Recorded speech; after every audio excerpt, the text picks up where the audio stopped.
बिस्मिल्लाहिर्रहमानिर्रहीम। अस्सलाम वालेकुम नाज़रीन कराम। लाल हवेली उजड़ गई है, मुझे इसका बड़ा अफसोस है। मैंने इसकी रौनकें देखी हैं, इसके मकीन को मैंने बुलंदियों पर देखा है और फिर बुलंदियों से पाताल में भी देखा है। इसकी ज़मानत ज़ब्त होते देखी है और जब से इसने नवाज शरीफ के साथ अपना ताल्लुक़ ख़त्म किया है, ये मुख्तलिफ पार्टियों के सहारे ढूंढ रहे हैं। अब उन्होंने पीटीआई पर सारा अपना डिपेंड कर लिया है।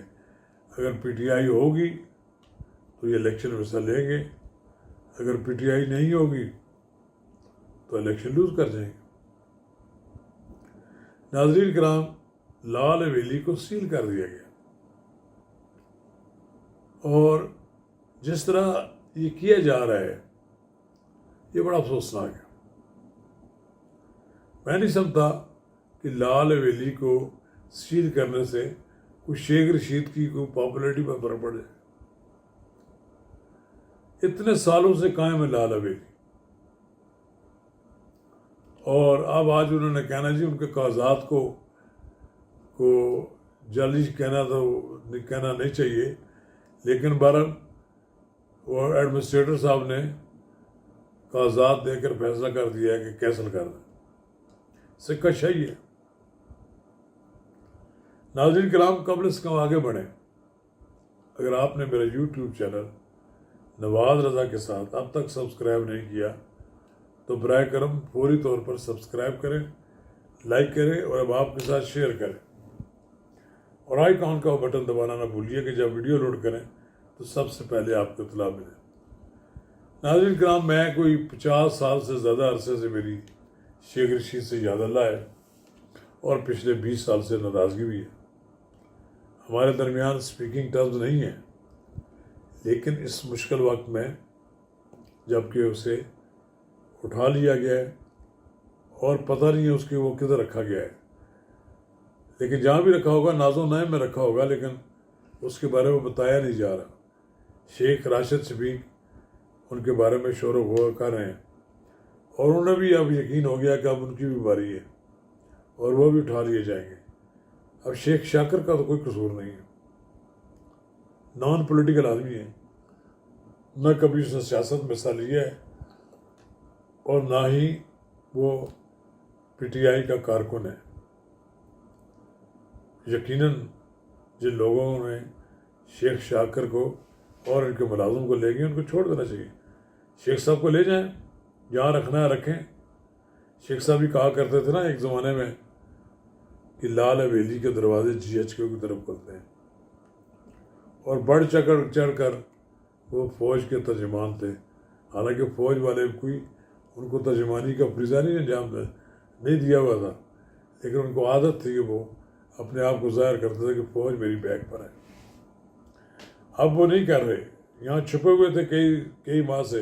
मई, जून, जुलाई, अगस्त 4-5 महीने से वो दड़ बड़ के कहते रहे पंजाबी में बैठे हुए थे। तो फिर उनको उठा लिया गया। उनको मालूम तो था जिन्होंने उनको गिरफ्तार करना था वो कहाँ हैं। ये नहीं ऐसा कि अचानक वो पकड़े गए, और जिन कुत्तों ने उन्हें पकड़ना था उनको इनके बारे में इल्म था कि ये कहाँ बैठे हुए हैं और क्या कर रहे हैं।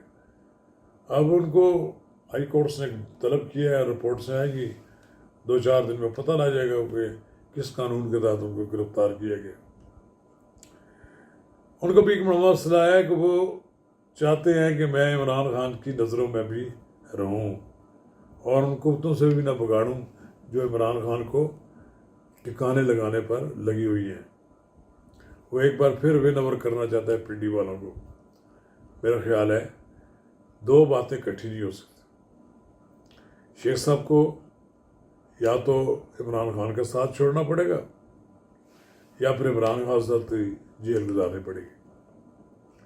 बड़े मज़े किए हैं शेख साहब ने, कई साल के बाद फिर जेल जा रहे हैं।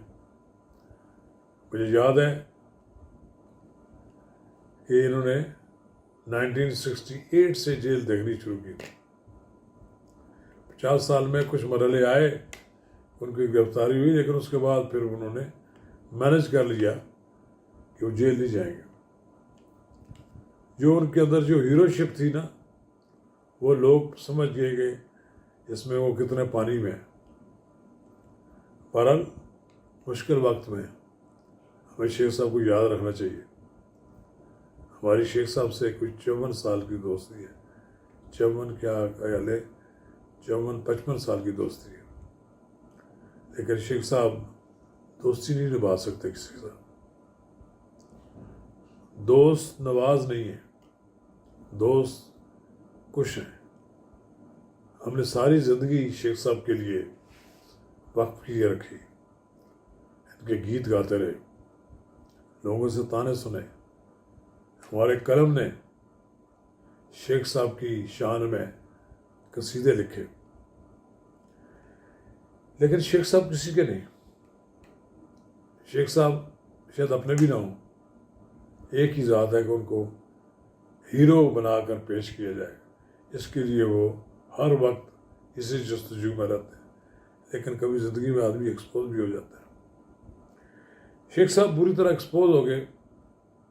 اس لال حویلی میں میلہ لگا ہوتا تھا. پھر دہشت گردی اور مختلف حالات نے انہیں لال حویلی بند کرنی پڑی. پھر چھوٹے سے نیچے کمرے میں بیٹھ کر معاملات چلاتے رہے. لیکن بہرحال جو دبدبا اور جو ایک تھا نا لال حویلی کی مکین کا، وہ ختم ہو گیا. مدتوں ختم ہو گیا. اب وہ نہیں ہے کہ شیخ رشید صاحب لیاقت باغ میں جلسہ کریں تو سارے لوگ اکٹھے کر لیں. سن 2002 کے الیکشن میں ایسا ہی ہوا کہ انہوں نے اکیلے اتنے لوگ اکٹھے کر لیے اور پھر وہ الیکشن دونوں سیٹوں سے جیت بھی گئے. اب لگتا ہی ہے کہ وہ عمران خان کے رحم و کرم پر ہیں. لیکن اب لگتا ہی ہے کیا عمران خان ان کو دوبارہ سیٹ آفر کر دیں گے، دے دیں گے قربانی. ہو سکتا ہے دے بھی دیں. انہیں بھی کوئی اس بات کا یقین تو ہے نہیں کہ وہ باہر آ جائیں گے. اس لیے جو شخص ان کے ساتھ جتنا فاصلہ طے کر سکتا ہے اتنا وہ طے کر لیں گے. اگر وہ یہ سمجھتے ہیں کہ شیخ صاحب کو اس حال میں انہوں نے قبول کرنا ہے، وہ قبول بھی کر لیں گے. بہرحال یہ لال حویلی کا بیشتر حصہ میرے دوست شیخ صاحب کے چھوٹے بھائی شیخ صدیق کے نام ہے. لال حویلی سے شیخ رشید کا اتنا ہی تعلق ہے جتنا وہ اس کو استعمال کرتے ہیں. ادروائز ان کا نام نہیں ہے. یہ نام ہے شیخ صدیق کے نام ہے، جن کو اس عمارت سے کوئی دلچسپی نہیں ہے، لیکن جو کو مالک ہیں. اور جتنے حصے کا جھگڑا ہے میرا خیال ہے یہ طے کر دیں. شیخ صاحب نے پیسے ان سے لینے ہیں تو پیسے لے کر ختم کر، یا جس آدمی نے جھگڑا ڈال رکھا ہے اس کو مطمئن کریں. یہ کوئی نہیں کہ جب کوئی آدمی زیر تاب ہو تو آپ اس کے پھر بلڈنگ پہ قبضہ کرنے آ جائیں، تالے لگا دیں. اس سے کچھ نہیں ہوتا. اس سے ان کو شہرت بڑھتی ہے. اس سے وہ مظلومیت ان کی بڑھے گی. شیخ صاحب کی پاپولرٹی کا گراف تو نہیں مجھے لگتا کہ بہت بڑھے گا، لیکن بات یہ ہے کہ شیخ صاحب کو فائدہ ہوگا، نقصان نہیں ہوگا. آپ جتنے مرضی تالے لگا لیں، لال حویلی کا مکین پھر آئے گا، اپنے گھر آئے گا تو اس کو فائدہ ہوگا. ظاہر ہے پولیٹیکلی ان کو فائدہ پہنچانے کے لیے کیا گیا، یا یہ کہا جا سکتا ہے، یا یہ کہا جا سکتا ہے کہ یہ حکومت میں کچھ ایسے لوگ بیٹھے ہوئے ہیں جنہیں کوئی سیاسی سوجھ بوجھ نہیں ہے.